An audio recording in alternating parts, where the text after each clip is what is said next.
दोस्तों एक बार फिर से हम आपके लिए BSSC CGL 4 form fill up 2025 apply online process की अपडेट लेके आ चुके हैं। किस तरह से आप Bihar 4th graduate level combined competitive exam के लिए 1481 खाली पदों के लिए अपने फॉर्म अप्लाई कर सकते हो। स्टेप बाय स्टेप कंप्लीट जानकारी आपको इस वीडियो में दी जाएगी। ऑनलाइन आवेदन करते समय अगर आपके सामने कोई भी टेक्निकल प्रॉब्लम आ रही है तो उसका हल आपको इस वीडियो में मिल जाएगा। फॉर्म फिल करते समय आपको कोई भी ऐसी गलती या फिर मिस्टेक नहीं करनी होगी जिसको करने से आपका आवेदन फॉर्म रिजेक्ट हो सकता है। आवेदन करते समय आपको कुछ महत्वपूर्ण बातों को भी ध्यान में रखना होगा, तभी आपका एप्लीकेशन फॉर्म सक्सेसफुली सबमिट किया जाएगा। फॉर्म अप्लाई करते समय आप अपनी क्वालिफिकेशन की डिटेल किस प्रकार से फिल करोगे, किस तरह से आप अपनी बेसिक डिटेल फिल करोगे और किस तरह से आप अपना लाइव फोटो कैप्चर करोगे, डॉक्यूमेंट सिग्नेचर फोटोग्राफ कैसे और कितने केबी में आपको अपलोड करने होंगे, फीस पेमेंट करते हुए रजिस्ट्रेशन से लेकर प्रिंट तक आपको किस तरह से अपना फॉर्म अप्लाई कर लेना होगा। पूरी जानकारी के लिए आपको ये वीडियो शुरू से लेके एंड तक बिना स्किप किए हुए देखनी होगी। इस वीडियो को पूरा देखने पर ही आपके सभी सवाल और डाउट क्लियर होंगे। तो चलिए दोस्तों बिना कोई वक्त गंवाए शुरू करते हैं BSSC CGL 4 फॉर्म फिलअप 2025 की पूरी जानकारी। फॉर्म भरने से पहले आपको सबसे पहले हमारी वेबसाइट IND सरकारी नौकरी के इस पेज पर विजिट करना होगा, जिसका लिंक आपको नीचे description plus first comment box में मिल जाएगा। और हमारे इस पेज पर विजिट करके आप यहां से BSSC CGL 4 का फॉर्म अप्लाई कर सकते हो। बिहार स्टाफ सिलेक्शन कमीशन कर्मचारी चयन आयोग BSSC की ओर से 4th graduate level combined competitive exam का नोटिफिकेशन रिलीज कर दिया गया है। 4th ग्रेजुएट लेवल एग्जाम का यहाँ पर ये नोटिफिकेशन है। 1481 वैकेंसीज है BSSC बिहार CGL के लिए। यहाँ पर टोटल वैकेंसीज आपको दे दी गई है। इसमें आप पोस्ट वाइज और विभाग वाइज, डिपार्टमेंट वाइज और कैटेगरी वाइज वैकेंसी चेकआउट कर सकते हो। स्क्रॉल डाउन करते हुए सभी पोस्ट के लिए अलग अलग विभागों के अंतर्गत यहाँ पर ये वैकेंसीज निकली हुई है। लेवल 5, 6, 7 के अंतर्गत सैलरी है। लास्ट डेट की अगर बात की जाए तो रजिस्ट्रेशन करने की लास्ट डेट और फीस पेमेंट की लास्ट डेट 24 सितंबर है। फाइनल सबमिट की लास्ट डेट 26 सितंबर 2025 है। ग्रेजुएट डिग्री से आप अप्लाई कर सकते हो। अलग अलग पोस्ट के लिए अलग अलग क्वालिफिकेशन रखी गई है जो आप यहाँ से चेकआउट कर सकते हो। जिस भी पोस्ट के लिए आप अप्लाई करने जा रहे हो उसकी क्वालिफिकेशन आप यहाँ से मैच आउट कर ले, देन उसके बाद अप्लाई कर ले। 21 से 37 वर्ष आपकी आयु सीमा रहेगी। जनरल OBC WS के लिए 540 रुपये फीस है। SC ST PH फीमेल के लिए 135 है, जो कि आप ऑनलाइन मोड से पेमेंट कर सकते हो।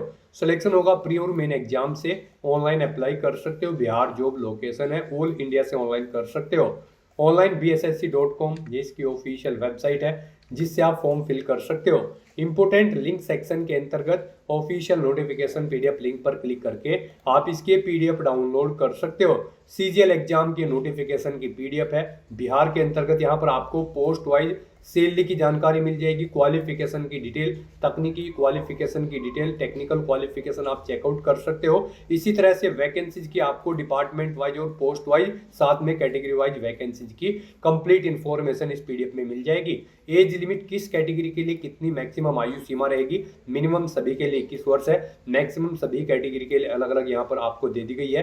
क्वालिफिकेशन की डिटेल आप यहाँ से पोस्ट वाइज चेकआउट कर ले कि किस पोस्ट के लिए क्या आपकी क्वालिफिकेशन रहेगी। एग्जामिनेशन पैटर्न आपको यहाँ पर डिटेल में प्रोवाइड करा दिया गया है। साथ ही साथ फीस पेमेंट की जानकारी आपको दे दी गई है, किस कैटेगरी को कितना आवेदन शुल्क किस प्रकार से जमा करना होगा। सिलेबस भी आप सब्जेक्ट वाइज डिटेल में चेकआउट कर ले और कुछ महत्वपूर्ण दिशा निर्देश है फॉर्म अप्लाई करने से रिलेटेड वो आप चेकआउट कर ले।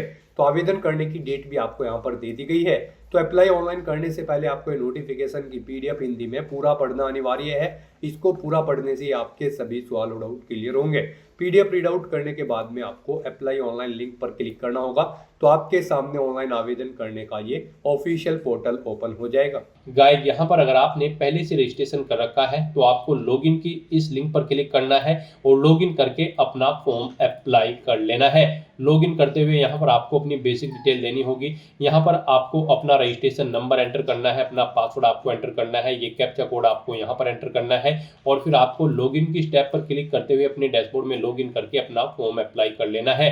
और अगर आप इस भर्ती के लिए फर्स्ट टाइम अप्लाई करने जा रहे हो तो सबसे पहले यहाँ पर आपको अपना रजिस्ट्रेशन करना होगा। उसके लिए आपको रजिस्ट्रेशन का ये लिंक दिया गया है, आप इस पर क्लिक करें, आपके सामने रजिस्ट्रेशन का फॉर्म ओपन हो जाएगा। इसमें आपको अपनी बेसिक डिटेल्स प्रोवाइड करते हुए अपना रजिस्ट्रेशन कंप्लीट कर लेना है। सबसे पहले यहाँ पर गाइस आपको अपना नाम एंटर करना है, उसके बाद यहाँ पर आपको अपना जेंडर सेलेक्ट कर लेना है। फिर यहाँ पर आपसे पूछा गया है कि क्या आप बिहार राज्य के निवासी हैं, अगर हैं तो यस करें, नहीं तो नो ऑप्शन सेलेक्ट करें। यस अगर आप करते हैं तो फिर आपको अपनी कैटेगरी यहाँ पर सेलेक्ट करनी होगी, आप जिस कैटेगरी से बिलोंग करते हैं अपनी कास्ट यहाँ पर आपको सेलेक्ट करनी है।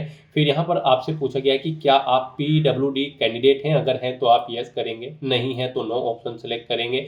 अगर यस करते हैं तो फिर आपको अपनी डिसेबिलिटी का नेचर सेलेक्ट करना होगा, वो परमानेंट है या फिर टेम्परेरी, और यहाँ पर उसकी परसेंटेज कितनी है वो आपको देनी होगी।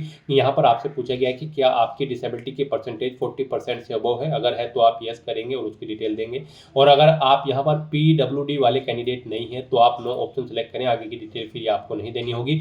फिर आपसे पूछा गया है कि क्या आप एक सर्विसमैन कैंडिडेट हैं, अगर हैं तो यस करेंगे, नहीं है तो आप नो ऑप्शन सेलेक्ट करेंगे। यस ऑप्शन अगर आप सेलेक्ट करते हैं फिर यहाँ पर आपने कितने दिन सर्विस की है वो डिटेल यहाँ पर आप देंगे। उसके बाद यहाँ पर आपसे पूछा गया कि क्या आप 1 जनवरी 1963 के बाद NCC से विमुक्त होने के बाद बिहार सरकार के अधीन कार्य किया है, अगर किया है तो आप यस करें, नहीं तो नो ऑप्शन सेलेक्ट करें। फिर यहाँ पर आपसे पूछा गया कि क्या आप बिहार सरकार के कर्मचारी हैं जिन्होंने कम से कम 3 साल नियमित एवं रेगुलर सेवा की है, अगर की है तो आप यस करेंगे, नहीं तो नो ऑप्शन सेलेक्ट करेंगे। अगर यहाँ पर आप बिहार सरकार के कर्मचारी हैं और उसके बाद भी आपने जॉब्स के लिए ट्राई किया है तो वो कितनी बार किया है, उसके लिए यहाँ पर आपको ऑप्शन सेलेक्ट कर लेना है, 1 बार, 2 बार, 3 बार या फिर नहीं किया है। उसके बाद यहाँ पर आपको अपना मोबाइल नंबर एंटर करना है, उसे एक बार फिर से एंटर करके कंफर्म कर लेना है। फिर आपको अपनी ईमेल आईडी यहाँ पर एंटर करनी है, उसे भी एक बार फिर से एंटर करके कंफर्म कर लेनी है। अपनी डेट ऑफ बर्थ आपको इस कैलेंडर में से सिलेक्ट करनी है। उसके बाद यहाँ पर आपको ये कैप्चा कोड इस बॉक्स में एंटर करना है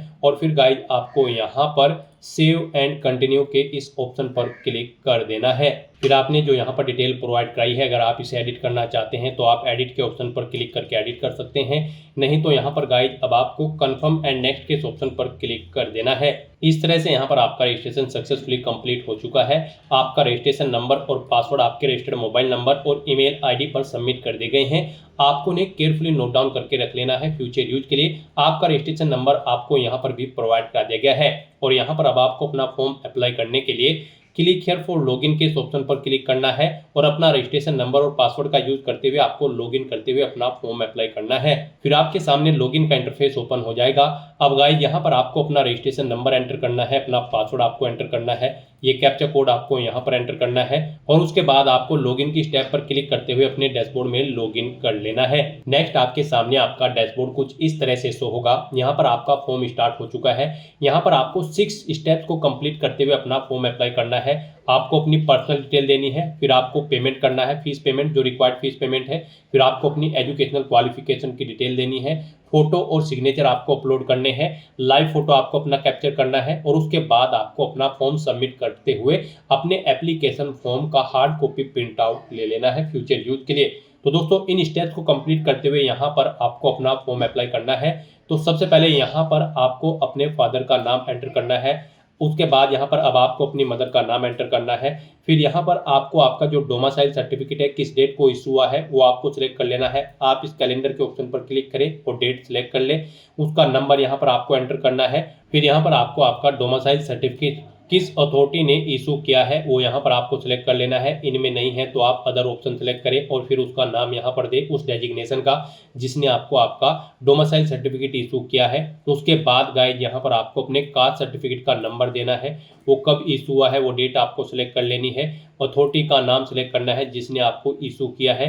इनमें नहीं है तो आप अदर ऑप्शन सिलेक्ट करें और फिर उस डेजिग्नेशन का नाम यहाँ पर दे। उसके बाद आपको इस पेज को नीचे स्क्रॉल डाउन करना है। यहाँ पर आपको कुछ चीज़ें आपकी ऑटोमेटिकली फिल मिल जाएगी जो आपने रजिस्ट्रेशन टाइम पे प्रोवाइड कराई थी। फिर यहाँ पर आपसे पूछा गया कि क्या आप फ्रीडम फाइटर के आश्रित हैं, अगर हैं तो आप यस करेंगे, नहीं है तो नो ऑप्शन सिलेक्ट करेंगे। अगर यस ऑप्शन आप सेलेक्ट करते हैं तो फिर आपको यहाँ पर फ्रीडम फाइटर सर्टिफिकेट नंबर देना होगा और स्वतंत्रता सेनानी प्रमाण पत्र जारी करने वाले प्राधिकार का नाम सिलेक्ट करना होगा और नहीं है तो सिंपली आप नो ऑप्शन सिलेक्ट करें। फिर आप अपनी नेशनलिटी यहाँ पर सिलेक्ट करें। उसके बाद आपसे पूछा गया है कि क्या आपके पास आधार कार्ड है, अगर है तो आप यस करें और उसका नंबर दें, नहीं है तो नो ऑप्शन सेलेक्ट करें। फिर यहाँ पर आपको अपना कोई photo ID proof option select करना है, Aadhaar card, voter ID card, driving licence या फिर पैन कार्ड या फिर पासपोर्ट, और फिर उसका नंबर यहाँ पर आपको प्रोवाइड करा देना है।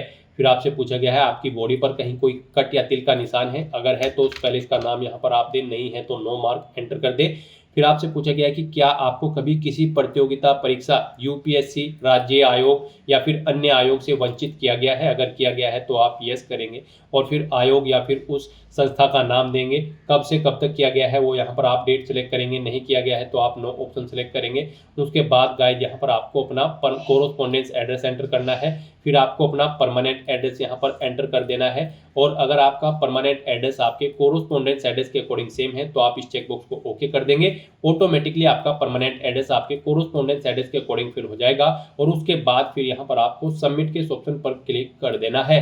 फिर यहाँ पर आपको आपकी पर्सनल डिटेल का पूरा प्रीव्यू शो कर दिया गया है, आपको सभी डिटेल्स केयरफुली चेकआउट करनी है, पेज को नीचे स्क्रॉल डाउन करना है, और यहाँ पर गाइज अब आपको प्रोसीड फॉर पेमेंट के इस ऑप्शन पर क्लिक कर देना है। नेक्स्ट आपके सामने कुछ इस तरह से इंटरफेस शो होगा। अब यहाँ पर आपको अपना फीस पेमेंट करना है, आपको आपकी कैटेगरी के अकॉर्डिंग यहाँ पर एप्लीकेशन फीस का अमाउंट शो कर दिया जाएगा।